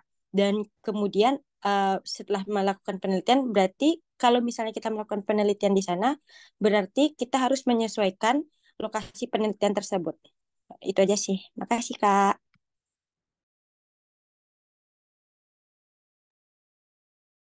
Oke, baik. Terima kasih atas pertanyaannya. Terkait untuk varietas ya, jadi kalau misalnya nanti teman-teman menggunakan topik penelitian dari kita, itu berarti untuk apa namanya varietas akan mengikuti yang sudah ditentukan ya oleh kita gitu. Nah, biasanya kalau untuk apa namanya padi itu kita masih pakai Impari ya. Kemudian kalau untuk jagung, Advanta kalau nggak salah. Terus kalau untuk cabai sendiri kita pakai ori. Kemudian tadi terkait ini ya untuk penelitian. Jadi nanti itu teman-teman kan akan punya ini ya mini tesis project. Jadi bertanggung jawab pada satu petak lahan. Jadi teman-teman akan mempersiapkan penelitian, kemudian melakukan pengamatan dan juga nanti akan ada semacam ya analisis data juga gitu untuk pelaporan hasil sebagai comprehensive reportnya. Jadi kalau untuk lokasinya berarti nanti akan menyesuaikan karena kita akan melakukannya di research center yang ada di Klaten, Jawa Tengah. Seperti itu. Terima kasih Mbak Indri. Dari Mbak Devi ada follow-up question? Baik Kak, jelas sih. Cuman berarti aku mau nanya, berarti misalnya nih kan padi kita pakai Impari ya Kak. Soalnya aku udah bikin gitu kayak ini ya varietas padi merah gitu. Berarti nggak bisa ya Kak? Harus ini revisi. Kasih Kak. Oke, kalau misalnya nih nanti dari teman-teman yang mengajukan proposal secara mandiri, berarti nanti ini ya, apa namanya, sesuai dengan topik judul dari teman-teman gitu. Tadi saya bilang mengikuti varietas kita untuk topik penelitian yang sudah kita sediakan, seperti itu. Baik, terima kasih kepada Mbak Indri. Dari Mbak Devi sudah cukup. Cukup Kak. Terima kasih banyak Kak Indri. Baik, terima kasih kepada Mbak Devi atas pertanyaannya. Mungkin yang lain, yang raise hand boleh di hold bentar ya. Kita akan pindah ke kolom chat yang sudah bertanya duluan. Di sini izin menyampaikan pertanyaannya. Di sini, oke, karena ini banyak nih ya, baca satu. Nah, ini dari Mas Adit izin bertanya, apakah boleh menggunakan data penelitian yang kita lakukan pada saat magang penelitian untuk tugas akhir kami di kampus? Mungkin boleh Pak, Mbak Indri boleh dijawab. Terima kasih. Oke, ya terkait data penelitian ya. Jadi nanti teman-teman diperbolehkan untuk menggunakan data penelitian tersebut untuk penyusunan skripsi. Akan tetapi ada sedikit catatan. Jadi dari teman-teman nanti tidak diperbolehkan untuk ini ya menggunakannya untuk publikasi seperti jurnal gitu. Jadi cuman untuk penyusunan skripsi saja. Nah, ada sedikit catatan lagi ya, karena untuk variabel pengamatan dari topik yang sudah kita tentukan itu lebih terfokus pada parameter morfologi ya. Nanti mungkin nih untuk data-data penelitian itu perlu di apa ya namanya diskusikan dengan dosen pembimbing kalian karena kali aja data-data itu belum mencukupi gitu Kak untuk penyusunan skripsi. Jadi nanti mungkin perlu komunikasi lebih lanjut lagi gitu. Seperti itu. Baik, terima kasih kepada Mbak Indri atas jawabannya. Kita lanjut yang sudah raise hand. Mungkin ini aku lihatnya ada 3 nama nih. Yang mana nih? Mungkin boleh Mbak Rila, Isnaini, dan Musna. Mungkin boleh untuk menyampaikan pertanyaannya mungkin dari nama ataupun nama kampus. Terima kasih. Oke, sebelumnya terima kasih ya Mas atas waktunya. Sebelumnya juga saya mohon maaf nih buat Mas sama Mbaknya, saya memiliki problem sama kameranya, jadi memang kameranya tidak bisa saya on cam. Oke, sebenarnya pertanyaannya juga simpel aja sih. Saya ingin bertanya ke Mbak. Mohon maaf sebelumnya. Perkenalkan dulu, saya Musna Atami dari Universitas Aisyah Yogyakarta. Jadi pertanyaannya simpel aja. Tadi saya perhatiin dari presentasinya Mbak Indri terkait dengan program program magang penelitian, salah satu persyaratannya yaitu minimal yang bisa ikut tuh semester 7. Nah, saya sekarang posisinya lagi semester 4. Insya Allah nanti kalau misalnya program MSIB ini berjalan, saya udah semester 5. Nah, pertanyaannya kira-kira semester di bawah semester 7 tuh memiliki peluang nggak sih untuk nantinya bakalan di apply untuk masuk dalam proyek. Mungkin boleh dibantu dijawab, Mbak. Terima kasih. Oke, baik. Jadi terkait ini ya minimal semesternya bagi mahasiswa yang ingin mendaftar program magang penelitian dari kita sendiri gini ya mewajibkan untuk minimal semester 7.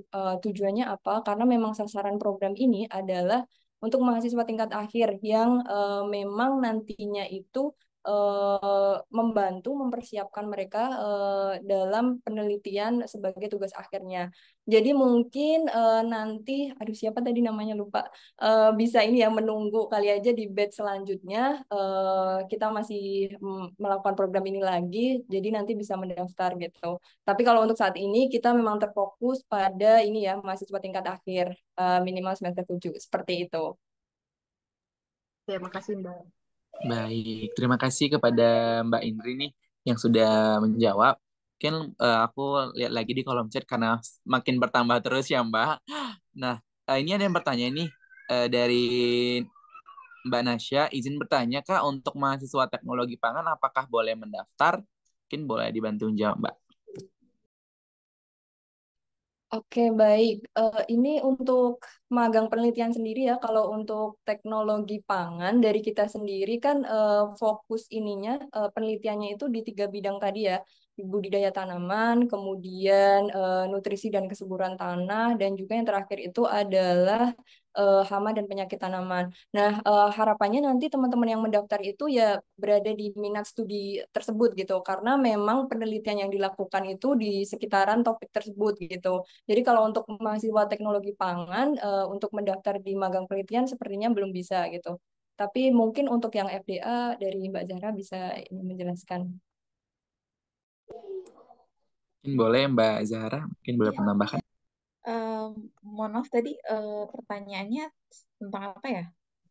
Izin Mbak, pertanyaannya ini, apakah boleh anak teknologi pangan untuk mendaftar gitu? Oh, sebenarnya teknologi pangan itu asal teman-teman ini ada ini ya latar belakang mengenai budidaya ya gitu. Kalau memang mendapatkan ya minimal dasar budidaya lah ya, itu misalnya di mata kuliah awalnya gitu itu harusnya sepengetahuan aku bisa gitu. Jadi yang penting teman-teman ada basic budidaya pertanian sih gitu. Itu ya mungkin semoga menjawab. Baik Mbak, terima kasih atas jawabannya Mbak. Nah selanjutnya nih ada yang resen tadi, udah resen ya ini kepada Mbak Mei. Mungkin boleh Mbak Mei sampaikan perkenalan nama dan asal kampus. Dipersilakan.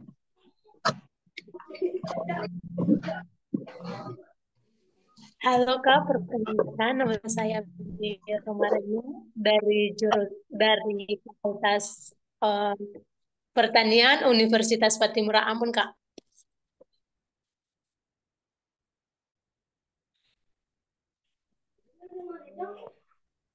Boleh langsung disampaikan pertanyaannya. Saya mau bertanya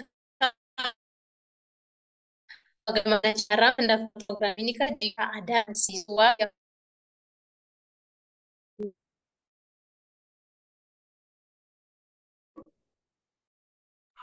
mungkin suara Mbak ini belum terlalu jelas, mungkin terkendala jaringan ya Mbak.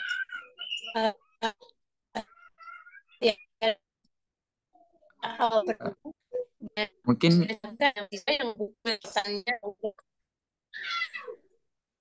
mungkin Mbak Mei boleh tulis saja di chat karena terkendala jaringan Mbak. saya Boleh ditulis di kolom chat saja ya Mbak, nanti akan dibaca. Oke, mungkin sembari menunggu pertanyaan dari Mbak Mei di kolom chat, aku bacain juga yang di kolom chat ya Mbak, pertanyaan yang lainnya gitu. Nah, tadi udah selanjutnya, izin bertanya Kak, ini dari Melisha, program BUN ini apakah bisa daftar di daerah asal ya Kak? Mungkin boleh dibantu dijawab Mbak. Di daerah asal itu maksudnya apakah apa ya? Maksudnya boleh dijelaskan lagi nggak? Di daerah asal ini maksudnya? Mungkin di daerah asal, mungkin misalnya contoh komoditas cabai di Jawa Barat, mungkin ini dari Jawa Barat juga gitu, apakah boleh? Oh kalau masuknya itu boleh sih. Nggak ada apa ya? Nggak ada batasan teman-teman misalnya asalnya dari mana, terus hanya bisa mendaftar sesuai asalnya gitu, ataupun sebaliknya gitu. Jadi selama tadi kualifikasinya terpenuhi, teman-teman bisa daftar komoditas yang diinginkan sih gitu. Tidak ada persyaratan asalnya gitu ya. Oke Mbak, notetnya Mbak. Terima kasih Mbak. Mungkin ini ada yang resen ya, ini Mbak Dela. Mungkin Mbak Dela boleh disampaikan pertanyaannya dan perkenalan nama dan asal kampus.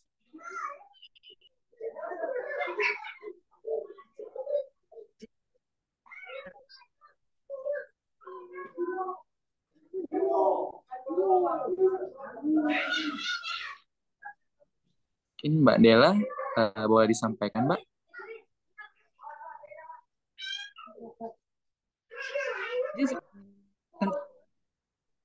Sepertinya terkendala jaringan ya Mbak. Oke, mungkin Mbak Dela, untuk memudahkan Mbak Dela, mungkin boleh di kolom chat aja, nanti akan saya bacakan untuk pertanyaan dari Mbak Dela sendiri. Mungkin selanjutnya ini ada pertanyaan nih dari Mbak Alvira. Halo Kak, izin bertanya terkait proses seleksi mahasiswa di seleksi FGD, apakah bisa dijelaskan sedikit Kak, soalnya belum paham. Terima kasih. Mungkin boleh dibantu jawab Mbak.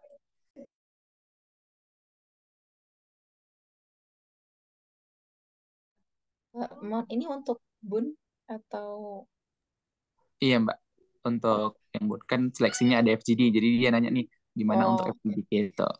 Ya Mbak boleh. sebenarnya oke sebenarnya kalau proses FGD itu nanti teman-teman ya akan apa ya secara yang namanya fokus group discussion ya, jadi akan nanti dikelompokkan gitu ya, sudah menerima kelompok yang sudah dibagikan oleh kami Edu Farmers gitu. Jadi nanti teman-teman akan dijadwalkan untuk apa namanya sesi FGD-nya per kelompok itu gitu. Nah, nanti kurang lebih kalau FGD sebenarnya sama kayak FGD pada umumnya ya. Jadi kami akan memberikan topik atau studi kasus yang teman-teman diharapkan bisa mencoba memecahkannya secara dalam bentuk yaitu diskusi grup gitu yang nanti akan menciptakan suatu kesimpulan atau kesepakatan baru gitu. Sebenarnya kurang lebih sih sama ya. Ya topik atau studi kasusnya ya pastinya berkaitan dengan pertanian atau BUN itu sendiri ya, di mana penyuluhan ke petani dan mungkin seputar eh, apa namanya peningkatan produktivitas petani dan sebagainya gitu. Dan komunitasnya juga berkaitan dengan komunitas yang ada di BUN. Itu sih. Mungkin semoga cukup menjawab ya. Oke Mbak Zahra, terima kasih nih Mbak atas jawabannya. Mungkin dari disampaikan Mbak Dian juga, ini ada notes ya, call perihal seleksi ataupun hal lainnya, mungkin boleh dicek ya di IG-nya Bertani untuk Negeri gitu, akan ada banyak informasi seperti itu. Mungkin aku baca lagi Kak, di sini ada banyak pertanyaan gitu. Ini mungkin dari Mbak Sri Wahyuni gitu. Izin bertanya Kak, saya dari Prodi Teknik Pertanian dan tugas akhir diharuskan ada unsur keteknikannya. Apa diizinkan jika saya mengajukan topik penelitian dengan komunitas terkait, namun dengan penambahan atau modifikasi sisi keteknikannya, Kak? Mungkin boleh dibantu dijawab, Mbak. Terima kasih. Oke, mungkin dari siapa Mbak Sri Wahyuni bisa ini ya, on mic terlebih dahulu terkait apa yang menjelaskan sisi keteknikannya itu seperti apa. Jadi biar saya ada sedikit gambaran. Baik, izin Siap. untuk Kak. Baik, untuk saya akan sedikit menjelaskan terkait sisi keteknikannya. Sebelumnya saya sudah melakukan konsultasi begitu ya dengan dosen pembimbing saya di kampus. Jadi untuk saya konsultasi tentang program ini begitu. Saya itu menjelaskan bahwa di program magang ini kan sudah tertera di informasi di Kampus Merdeka ada fasilitas lahan percobaan dan greenhouse. Nah, untuk greenhouse ini kan identik dengan mungkin budidaya dengan cara hidroponik atau sejenisnya. Nah, dari rekomendasi dari dosen saya itu, dari yang greenhouse ini tuh diambil sisi keteknikannya, dimisalkan membuat sebuah perangkat atau rancang bangun untuk seperti mengontrol misalnya nutrisi untuk tanamannya, atau tidak membuat rancang bangun yang dapat apa ya, jadi bisa mempermudah petani dalam misalnya tadi kan ada fokusnya itu di hama dan penyakit dan nutrisi tanaman gitu. Nah, itu bisa dibantu dengan dari sistem IoT, jadi otomatis gitu. Jadi mungkin dari sisi budidayanya itu bisa mempermudah petani dan mungkin dari sisi keteknikannya itu ada IoT yang kita rancang gitu. Seperti itu, Kak. Oke, baik. Kalau untuk apa namanya mahasiswa yang ini ya mengajukan proposal secara mandiri itu tadi seperti yang sudah saya jelaskan bahwasannya kita dari Edu Farmers itu hanya memberikan fasilitas terkait ini ya lahan percobaan dan juga ini apa namanya greenhouse gitu. Nah, kemudian untuk inputnya nanti itu akan menjadi tanggung jawab sepenuhnya dari mahasiswa gitu. Nah, kalau misalnya nih dari siapa Mbak Sri Wahyuni sendiri em, masih mau gitu dengan persyaratan seperti itu, mungkin bisa gitu, silahkan diajukan proposalnya. Nanti kalau misalnya itu sesuai dengan ini ya apa namanya tujuan akhir kita itu akan bisa saja akan kita loloskan gitu. Jadi dipersilahkan saja gitu kalau misalnya mau mengajukan proposal terkait itu tadi ya yang ada modifikasi keteknikannya gitu. Seperti itu. Baik, Kak. Terima kasih atas jawabannya. Baik, terima kasih Mbak atas jawabannya dan pertanyaannya.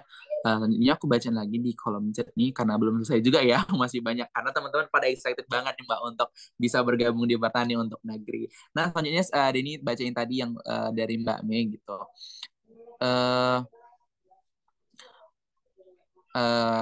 Dari Mbak Selmin terlebih dahulu. Kak izin bertanya, untuk jurusan Sosek Prodi Agribisnis bisa daftar nggak, Kak? Soalnya MSIB Batch 4 kemarin, teman saya lolos di EduFarm Jagung. Kalau EduFarm banyak rekrut Prodi Agrotek dan Agribisnis, Kak. Mungkin ini lebih ke kuota sih. Mungkin boleh dibantu, Mbak. Iya, sebenarnya kalau agribisnis masih bisa kok mendaftar. Karena kan agribisnis itu biasanya dapat dasar budidaya juga ya. Kalau untuk kebun ya, itu bisa gitu. Jadi silakan dicoba. Tapi mungkin memang tadi benar ada kuota ya gitu, karena memang kan kita juga melihat kombinasi latar belakang dari jurusan teman-teman juga gitu yang sekiranya pas gitu untuk nanti jadi apa namanya turun untuk penyuluhan gitu ya. Jadi dibutuhkan juga nggak hanya misalnya oh agribisnis semua atau agrotek semua gitu. Jadi nanti akan dipilihkan kombinasi supaya pas gitu. Jadi ada latar belakang agrotek, ada agribisnis dan sebagainya gitu ya. Oke, baik Mbak. Terima kasih Mbak atas jawabannya. Ini ada pertanyaan selanjutnya dari Kenny Geloria. Mungkin, halo Kak, perkenalkan saya Kenny dari Universitas Udayana. Izin bertanya, untuk pendaftaran BUN ini akan ada dari MBKM dan juga EduFarmers. Pertanyaan saya, apakah pendaftarannya harus dilakukan di keduanya atau boleh salah satunya? Terima kasih. Mungkin boleh bantu jawab, Pak.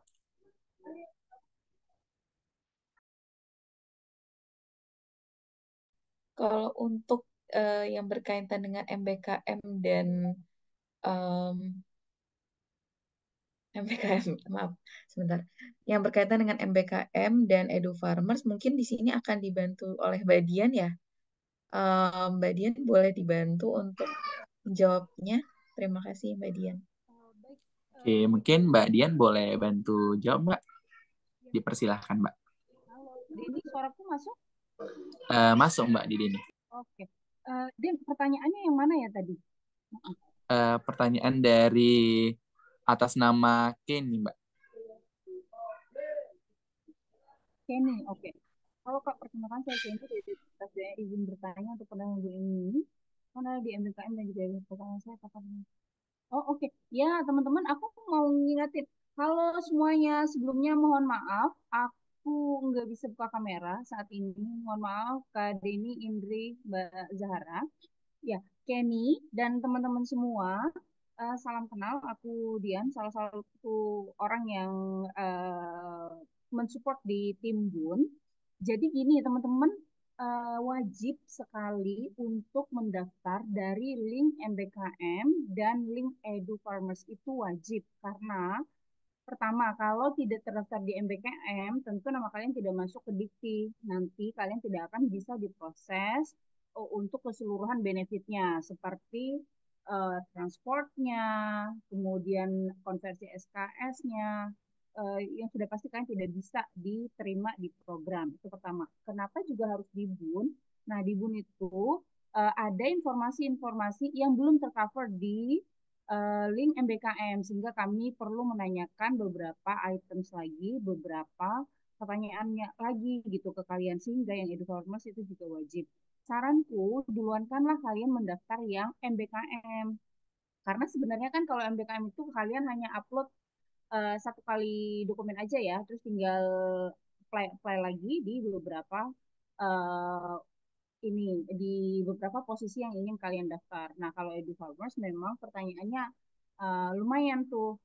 Nah, jadi saranku untuk pendaftaran di EduFarmers, kalian pertama bisa cek-cek dulu nih pertanyaannya apa, dicek, terus dibuat jawabannya, di Word misalnya, kemudian bisa dikopas kok, jadi akan membuat kalian gampang gitu, terutama yang bagian esainya. Jadi jangan langsung tulis karena nanti kan akan ada cek plagiarism dan sebagainya gitu ya. Dan aku saranin buat kalian, nanti mungkin Dedi juga akan berbagi tips. Jadi kalau mendaftar tuh di MBKM, aku saranin semua komoditi didaftar aja. Jadi kalau nih kalian masih cukup skornya dan ternyata komoditi yang didaftar adalah cabai gitu ya. Nah, ternyata posisi di cabai udah full. Kalian akan sangat mungkin kami pindahkan ke posisi atau komoditi yang lain. Kalau kalian mendaftar di MBKM-nya di semua link gitu. Kalau di Edu Farmers-nya tetap satu aja. Di MBKM-nya yang harus mendaftar semua komoditi. Gitu. Semoga menjawab Kenny. Kalau ada pertanyaan lanjutan silahkan. Terima kasih Mbak Dian atas jawabannya. Nah, selanjutnya ada pertanyaan dari Mas Tegar. Kak izin bertanya, apabila mendaftar 3 lowongan di BUN, apakah ada kemungkinan bisa lolos semua atau dari BUN hanya meloloskan satu saja? Mungkin boleh dibantu jawab, Mbak? Ya, kalau lolos pasti hitungannya hanya satu ya. Nanti tergantung posisi yang kalian lamar itu yang akan kita tempatkan. Jadi kalau misalnya ada cabai, jagung, dan kopi misalnya yang kalian daftar, nanti kami akan mencari kesesuaian di mana kalian yang lebih sesuai, apakah di cabai, apakah di jagung misalnya gitu. Jadi bisa dipindahkan seperti yang saya bilang tadi, daftar aja semua komoditinya, nanti tesnya hanya satu kali kok untuk keseluruhannya. Jadi nggak akan ada double-double tes. Terima kasih. Mbak, terima kasih Mbak atas jawabannya. Ini ada lagi yang bertanya dari Rumah Reno. Halo, dari Universitas Patimura Ambon. Kak izin bertanya, bagaimana cara mendaftar program ini jika ada mahasiswa yang bukan memiliki jurusan pertanian, peternakan, atau ilmu terkait, Kak? Mungkin boleh dibantu jawab, Mbak? Ya. Gini, memang uniknya dari kegiatan MSIB Kampus Merdeka ini, teman-teman, kalian itu sangat beruntung karena ini program ini bisa dikonversi menjadi 20 SKS. Nah, kenapa menjadi kesulitan kalau kalian bukan dari pertanian atau ini ya, jurusan-jurusan atau prodi-prodi sejenis gitu. Nanti akan kesusahan kalian untuk mengkonversi karena ini bukan kegiatan sosial biasa, tapi ada proses konversi di situ. Nanti dosen-dosennya tidak bisa menganggap kegiatan atau proyek 5 bulan ini sebagai pembelajaran luar kampus gitu, sehingga sayang sekali kan kalau kemudian tidak bisa dikonversi. Dan biasanya saat kalian membuat, kan ada surat-surat tuh yang harus dilampirkan dari pihak fakultas untuk kalian mendaftar gitu ya, namanya SPTJM. Nah, kalau kemudian minta surat SPTJM itu pasti akan pertanyaan pertama dosen itu nama lembaganya apa, kurikulumnya seperti apa gitu. Karena kalau dia anggap tidak sinkron dari awal, biasanya dosen juga tidak mau mengeluarkan surat tersebut. Semoga menjawab nih. Terima kasih. Baik, terima kasih Mbak atas jawabannya. Selanjutnya di sini ada yang bertanya dari Mbak Nur Wahyuni ya. Izin bertanya, Kak, apakah jika sudah mendaftar via MBKM dan apakah jika mendaftar Edu Farmer harus membuat CV sesuai template? Mungkin boleh dibantu jawab, Mbak? Jadi kalau CV itu teman-teman bisa menggunakan template yang Edu Farmers untuk membantu, atau bisa menggunakan CV yang sudah kalian miliki, itu tidak apa-apa banget. Jadi tidak mutlak kok untuk template-nya CV. Terima kasih Kak Deni. Baik, terima kasih Mbak atas jawabannya. Mungkin untuk di kolom chat sudah selesai nih Mbak pertanyaannya ini. Untuk Mbak Della, apakah ada follow-up question terkait masih resen nih? Aku lihat. Oke, sepertinya ada jadikan linknya. Mungkin pada Mbak Devi apa ada follow-up question? Oke, mungkin boleh diturunkan resennya kalau tidak ada lagi follow-up question ya Mbak Della gitu. Baik, mungkin sudah selesai ya untuk sesi tanya jawabnya karena sudah dijawab nih oleh speaker kita pada malam hari ini.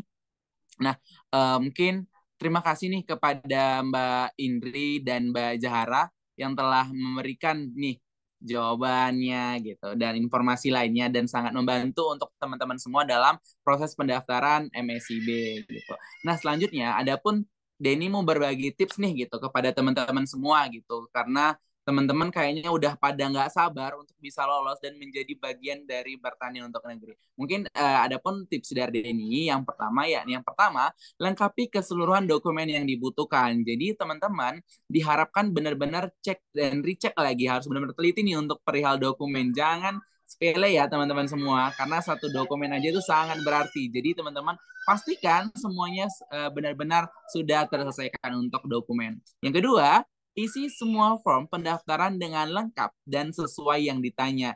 Jadi jawab dengan benar ya teman-teman, jangan asal-asalan gitu. Terus yang ketiga, cek email reguler untuk melihat hasil seleksi. Karena proses seleksi di BUN ada beberapa tahapan. Jangan sampai ke skip emailnya. Nah, jadi teman-teman ini sangat penting ya. Jadi untuk bisa melihat nih bagaimana tahapan teman-teman semua harus dicek emailnya. Karena apapun itu akan diinformasikan di email terkait. Jadi pantengin terus emailnya. Terus yang keempat, nah kalian aku sarani untuk bisa mendaftar di semua posisi yang ada di Bertani untuk Negeri. Nah, kenapa?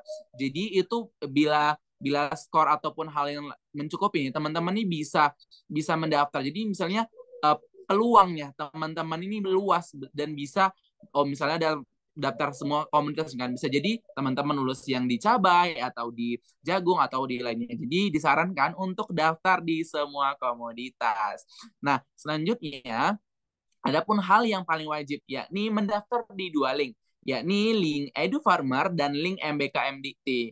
Karena kalau tidak daftar salah satunya maka tidak bisa diproses.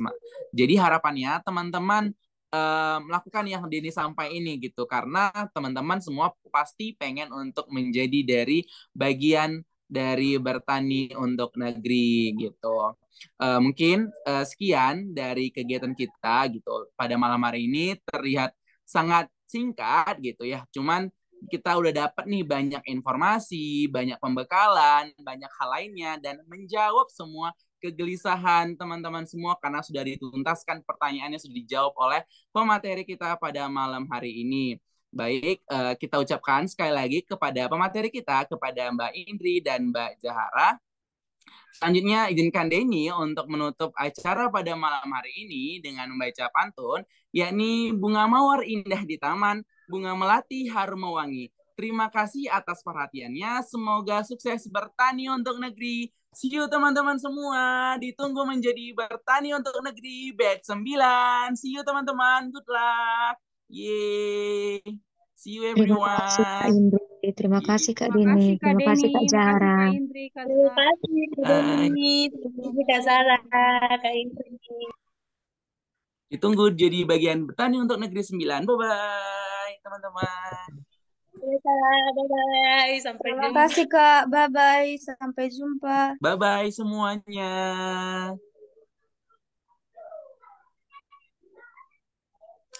Sampai jumpa di bertani untuk negeri 9. Bye-bye.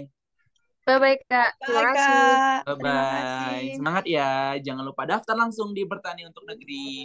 Kepada petani mengenai Siap-siap. pembuatan pestisida organik, khususnya itu jadium sulfur. Ada pula petani saya, dia itu sebelumnya pernah menanam cabai namun mengalami gagal panen karena antraknosa. Nah, dari situ saya memberi motivasi kepada petani melalui sekolah lapang mengenai pengendalian hama.